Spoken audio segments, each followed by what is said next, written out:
Hello everyone, आप सभी का स्वागत है मेरे YouTube चैनल आपको जाने में। तो दोस्तों, आज मैं मौजूद हूँ आपके लिए एक नया और फ्रेश वीडियो, जिसमें आज की वीडियो में मैं आप सभी को बताऊंगा कि एमपीओ यानी कि गैर व्यापारिक संस्था में रिसीव्ड एंड पेमेंट अकाउंट, इसके पहले वाले वीडियो मैंने आपको बताया था, और आज की वीडियो में आप सभी को बताऊंगा इनकम एंड एक्सपेंडिचर अकाउंट, जिसको हिंदी में हम लोग आय व्यय खाता कहते हैं। तो इसका फॉर्मेट यानी कि प्रारूप आप सभी को आज के इस वीडियो में बताऊंगा कि आप इनकम एक्सपेंडिचर वाले क्वेश्चन कैसे सॉल्व करें, कैसे कैसे फॉर्मेट, कौन सा तरफ में, डेबिट साइड क्रेडिट साइड में कौन सा अमाउंट या कौन सा नेम को लिखें, उसके बारे में आप सभी को बताऊंगा। मैं आप सभी को एक फॉर्मेट के जरिए इस पूरी बातों को समझाऊंगा। तो आप वीडियो को शुरू से अंत तक जरूर देखिएगा, क्योंकि तभी आपको इनकम एंड एक्सपेंडिचर अकाउंट से रिलेटेड क्वेश्चन बनाने आएगा, नहीं तो नहीं आएगा। तो वीडियो को शुरू से अंत तक पूरा देखना है। सबसे पहले अगर आप मेरे चैनल पर नए हैं तो मेरे चैनल के डिस्क्रिप्शन में जाकर सब्सक्राइब बटन पर जाकर सब्सक्राइब जरूर कर देना, ताकि मेरे चैनल से जितने भी कोई नए वीडियोस आए उसका नोटिफिकेशन आपको सबसे पहले मिल जाए। और एक बेल आइकन भी आएगा, उस बेल आइकन को प्रेस कर देना, ताकि जितने भी नए वीडियो आए उसका नोटिफिकेशन जल्दी से जल्दी आपको मिल जाए। और मैंने रिसीव्ड एंड पेमेंट अकाउंट का फॉर्मेट यानी कि प्रारूप इसके पहले वाले वीडियो में बताया है, और अगर आप उस वीडियो को देखना चाहते हैं तो इस वीडियो के डिस्क्रिप्शन में जाकर आप उस वीडियो को देख सकते हैं। मैंने इस वीडियो के डिस्क्रिप्शन में उस वीडियो का लिंक डाल दिया है, तो आप वहां से जाकर बड़ी आसानी से देख सकते हैं। तो दोस्तों, आज की वीडियो मैं आप सभी को बताना शुरू करता हूँ।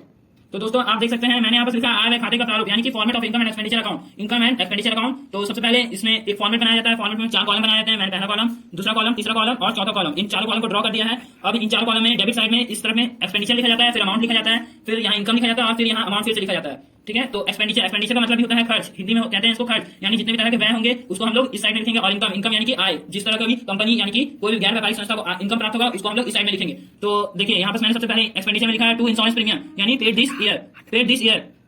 तो देखिए आप देख सकते हैं मैंने लिखा है to insurance premium paid this year, यानी इस ईयर का जो पेड होगा इंश्योरेंस प्रीमियम उसको लिखेंगे। फिर add prepaid in the previous year, यानी prepaid in the previous year, यानी कि जो भी प्रीवियस ईयर का इंश्योरेंस था उसको लिखा जाएगा। फिर लेस प्रीपेड दिस ईयर, यानी इस साल में अगर कोई प्रीपेड मिला हुआ है पैसा, आने वाले साल के हम लोग इस साल प्रीमियम दे चुके हैं तो उसको लिखेंगे। फिर टू सैलरीज, यानी स्टाफ को सैलरी दी है वो लिखेंगे। Total salary paid during the year, यानी इस साल का जो भी सैलरी होगा उसको। फिर add outstanding at the end this year, यानी इस साल का जो बकाया होगा उसको लिखा जाएगा। तो दोस्तों आप देख सकते हैं मैंने लिखा है outstanding at the end this year, यानी इस साल का जो भी आउटस्टैंडिंग बकाया रहेगा, आउटस्टैंडिंग यानी बकाया, उसको लिखेंगे। फिर आउटस्टैंडिंग लास्ट ईयर, अगर कोई पिछले साल का बकाया है उसको लिखा जाएगा। फिर ऐड करेंगे advance paid in the previous year, अगर कोई प्रीवियस ईयर का एडवांस पेड हो गया है तो उसको लिखेंगे। फिर less advance paid in the current year, अगर इस साल का करंट ईयर का एडवांस हम पेड कर दिए हैं, इस साल करंट ईयर कोई एडवांस पेड कर दिए हैं तो उसको लिखेंगे। फिर टू रिपेयर्स या डेकोरेशंस, रिपेयर्स अगर कोई है उसको लिखेंगे। टू डेप्रिसिएशन, अगर कोई मशीन या कोई भी फिक्स एसेट्स पर हम लोग डेप्रिसिएशन काटें तो उसको लिखा जाएगा। फिर टू स्टेशनरी, यानी कि कोई भी स्टेशनरी हम लोग मंगाएंगे उसको लिखेंगे। साथ में ऐड करेंगे ओपनिंग स्टॉक को, अगर स्टेशनरी का ओपनिंग स्टॉक क्वेश्चन में मेंशन है तो ओपनिंग स्टॉक को ऐड किया जाएगा। फिर उसके बाद लेस क्लोजिंग स्टॉक, अगर क्वेश्चन में मेंशन है ओपनिंग स्टॉक क्लोजिंग स्टॉक तो ओपनिंग स्टॉक को ऐड और क्लोजिंग स्टॉक को लेस करके यहाँ बाहर लिख देंगे। फिर टू टेलीफोन चार्जेस, अगर वहाँ संस्था में टेलीफोन है तो उसका चार्ज लिखेंगे। टू प्रिंटिंग एंड स्टेशनरी, अगर प्रिंटिंग स्टेशनरी उसको लिखेंगे। To electricity, to postage and stamps, loss on sale of assets, अगर कोई एसेट्स को सेल किए हैं यानी बेचे हैं उस एसेट्स के बदले में हम लोग अगर कोई लॉस है वो लॉस अमाउंट को लिखेंगे यहाँ पर। टू स्पोर्ट्स मटेरियल, उसको लिखेंगे स्पोर्ट्स मटेरियल कंज्यूम्ड, अगर लिखेंगे उसको लिखेंगे अमाउंट। टू चैरिटी, अगर चैरिटी हम दिए हैं उसको लिखेंगे। टू एडवर्टाइजमेंट को लिखेंगे। फिर इसके बाद चैरिटीज, यानी चैरिटी अगर क्वेश्चन में दिया हुआ है तो उसका डेबिट साइड पे चैरिटी लिखेंगे। टू एडवर्टाइजमेंट, अगर एडवर्टाइज किया उसको लिखेंगे। To rent rates and taxes, उसका लिखेंगे amount. To newspaper and periodicals, उसको लिखेंगे, अगर न्यूज़पेपर का अमाउंट है तो उसको लिखेंगे। टू बार एक्सपेंसेस, अगर बार एक्सपेंसेस है तो उसको लिखा जाएगा। टू बार परचेजेस, अगर कोई बार परचेज किया उसको लिखेंगे। टू अपकीप ऑफ ग्राउंड्स, अगर अपकीप ऑफ ग्राउंड्स का अमाउंट दिया उसको लिखेंगे। टू ग्राउंडमेंट्स वेजेस, उसको लिखेंगे। टू गार्डिंग एक्सपेंसेस, उसको लिखा जाएगा। To lighting, cleaning and stationery sanitary services, उसको लिखेंगे, अगर हम लोग उस संस्था में लाइटिंग है, क्लीनिंग करने का जो भी खर्च है उसको लिखेंगे। टू बैड डेब्ट्स, अगर कंपनी का डूबा हुआ पैसा है यानी संस्था का डूबा हुआ पैसा है उसको लिखेंगे। टू ऑडिट फीस, अगर कोई फी है उसको लिखेंगे। टू बैंक चार्जेस, हम लोग बैंक के लिए कोई ट्रांजेक्शन करते हैं उससे बैंक से कटा हुआ कोई पैसा है तो बैंक चार्जेस का अमाउंट यहाँ लिखेंगे। उसके बाद फिर ट्रैवलिंग अलाउंसेस, अगर कोई ट्रैवलिंग का अमाउंट है उसको लिखा जाएगा। टू ऑफिस एक्सपेंसेस, अगर कोई ऑफिस से रिलेटेड कोई खर्च है, एक्सपेंसेस यानी खर्च होता है उससे रिलेटेड कोई खर्च है तो उसको लिखेंगे। टू सैलरी एक्सपेंसेस या मिसलेनियस एक्सपेंसेस, कोई भी तरह का कोई भी और अदर खर्च है तो उसको लिखा जाएगा। फिर टू इंटरेस्ट ऑन लोन या फिर bank overdraft, to interest on loan, अगर कोई इंटरेस्ट लिया है, कोई लोन लिया है उसका इंटरेस्ट दिएंगे तो उसको लिखेंगे, या बैंक ओवरड्राफ्ट कोई लिया है तो उसका पैसा। टू एनुअल डिनर एक्सपेंसेस, अगर कोई एनुअल डिनर है तो उसका खर्च हुआ है जो भी तो उसका अमाउंट लिखेंगे लास्ट में। टू फेयर एक्सपेंसेस, अगर कोई फेयर एक्सपेंसेस है, कोई भी खर्च है फेयर से रिलेटेड तो उसको लिखेंगे। फिर लास्ट में सबसे लास्ट में लिखा जाएगा टू सरप्लस, अगर सरप्लस हुआ तो सरप्लस लिखेंगे। तो to surplus excess of income over expenditure, जब मैं इनकम का बताऊंगा तो अगर इनकम साइड में ज्यादा होगा और एक्सपेंडिचर साइड में कम होगा तो इस साइड में लिखेंगे to excess of income over expenditure, जितना कम होगा उतना को यहाँ लिख देंगे। यहाँ मैंने लिखा हुआ बैलेंस फिगर, जितना कम होगा बैलेंस होगा वो यहाँ लिखेंगे, वही यहाँ का टू साइड का आंसर होगा। अब इसके बाद मैं आपको इनकम साइड का बताऊंगा। तो आप देख सकते हैं मैंने इनकम साइड में लिखा है सबसे पहले बाय सब्सक्रिप्शन अकाउंट। सब्सक्रिप्शन अगर कोई चंदा है, चंदा हम लोग को रिसीव हुआ कोई संस्था, हमारी फॉर एग्जांपल स्कूल है, स्कूल को चंदा रिसीव हुआ तो उसको लिखेंगे कि जितना रिसीव हुआ है, total amount of subscription receive during the इस साल में जितना रिसीव हुआ अमाउंट उसको पूरा लिखा जाएगा। फिर add outstanding for the current year, current year से रिलेटेड कोई आउटस्टैंडिंग हमारे चंदा मिलने वाला इस साल उसका बकाया है उसका अमाउंट को लिखेंगे। फिर लेस करेंगे आउटस्टैंडिंग इन द बिगनिंग और last year receive this year, यानी कोई पिछले साल से रिसीव हुआ कोई पैसा, कोई भी आउटस्टैंडिंग है बचा हुआ तो उसको लिखेंगे।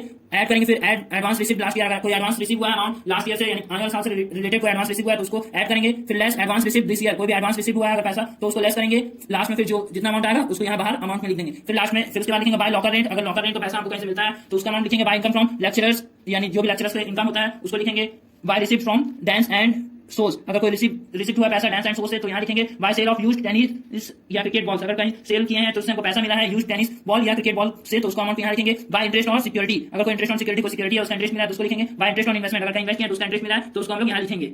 इसके बाद फिर मैंने लिखा bye interest on bank deposit, अगर इंटरेस्ट हमको मिला है बैंक डिपॉजिट किया है तो उससे पैसा मिला तो उसको लिखेंगे। बाय डिविडेंड ऑन शेयर्स, तो डिविडेंड मिला है अगर शेयर से तो उसको लिखेंगे। बाय जनरल डोनेशन, अगर डोनेशन मिला है कहीं से तो हमको उसको लिखेंगे। By sale of newspaper and periodicals यानी वेस्टेज, अगर कोई वेस्ट सामान है उसको अगर कहीं बेचे हैं या न्यूज़पेपर को बेचे हैं तो उससे जो रिसीव होगा पैसा उसको लिखेंगे। फिर by sale of used sports materials, अगर कहीं सेल किया है कोई स्पोर्ट्स मटेरियल मान लीजिए जैसे क्रिकेट का कोई इंस्ट्रूमेंट्स है उसको कोई सेल किया है तो यहाँ लिखेंगे। फिर by advertisement in the year book, अगर कोई बुक का एडवर्टाइज किया है तो उसको लिखेंगे।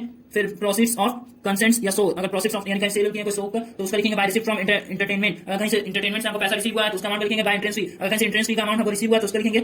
और बाय चैरिटीज क्रेडिट, अगर क्रेडिट में दिया हुआ है चैरिटी क्वेश्चन में रिलेटेड तो उसको लिखा जाएगा अमाउंट क्रेडिट साइड का। By profit on sale of assets, अगर प्रॉफिट होगा सेल से कोई सामान को हम बेचें उससे प्रॉफिट होगा तो इसको इस साइड लिखेंगे। By rent and hire of grounds, अगर कहीं से रेंट रिसीव हुआ है तो उसको लिखेंगे। बाय रेंट फ्रॉम सब लेटिंग, उसको लिखेंगे। बाय कंट्रीब्यूशन ऑफ डिनर, अगर कंट्रीब्यूशन ऑफ डिनर यानी डिनर से पैसा रिसीव हुआ तो उसको लिखेंगे। बाय मेंबरशिप फी, यानी कहीं से मेंबरशिप फी हमको रिसीव हुआ उसको लिखा जाएगा सब बाय साइड में। By admission fee, admission fee अगर मान लीजिए मेरा एक स्कूल है, स्कूल में अगर कोई बच्चा मेरे यहाँ एडमिशन लेता है तो उस एडमिशन फी जो रिसीव होगा उसका अमाउंट लिखेंगे। बाय ट्यूशन फी, मान लीजिए ट्यूशन है तो ट्यूशन फी अगर है तो उसका अमाउंट जो रिसीव होगा उसको लिखेंगे। Bye grant from municipal corporation या म्युनिसिपलिटीकल्स, उसका अमाउंट लिखा जाएगा। Bye grant from state government, यानी ग्रांट फ्रॉम स्टेट गवर्नमेंट का अमाउंट लिखा जाएगा। बाय सेल ऑफ टिकट्स, अगर हम टिकट्स बेचे हैं तो उससे जो पैसा रिसीव होगा उसका अमाउंट लिखा जाएगा, क्योंकि इन सभी अमाउंट इन सभी जितने भी है इससे सबको पैसा हम लोग को रिसीव हो रहा है, इसलिए साइड में जितना भी रिसीव होगा सबको लिखा है। बाय म्युनिसिपल्स, बाय म्युनिसिपल रिसिप्ट्स, जो भी होगा अमाउंट उसको लिखेंगे। बाय इनकम फ्रॉम कैंटीन, अगर इनकम कैंटीन है मेरे यहाँ तो उस कैंटीन से जितना भी पैसा रिसीव होगा उसका अमाउंट लिखा जाएगा। फिर बाय मिसलेनियस रिसिप्ट्स, अगर कोई अदर जितना भी उसका अलावा जितना बचा हुआ रिसिप्ट है सबको यहाँ लिखेंगे। फिर लास्ट में सबसे लास्ट में लिखा जाता है बाय डिफिसिट, अगर डिफिसिट यानी कि एक्सपेंडिचर साइड ज्यादा होगा और इनकम साइड कम होगा तो उसको हम लोग डिफिसिट बोलेंगे। तो उसको बैलेंसिंग फिगर लिखने के लिए हम लोग लिखते हैं बाय डिफिसिट, यानी excess of expenditure over income, excess of expenditure यानी कि एक्सपेंडिचर का ज्यादा हो जाना और इनकम का कम हो जाना, तो ओवर इनकम उसको हम लोग जितना भी बैलेंस फिगर आएगा उसको लिख देंगे। तो अगर आपका आंसर इस साइड आएगा तो ये डिफिसिट कहना आएगा, और अगर इस साइड आएगा इनकम साइड तो सॉरी एक्सपेंडिचर साइड अगर आएगा तो इसको हम लोग सरप्लस करेंगे। तो आपका आंसर या तो इस साइड आ सकता है या इस साइड आ सकता है, दोनों में से कोई भी एक साइड आ सकता है।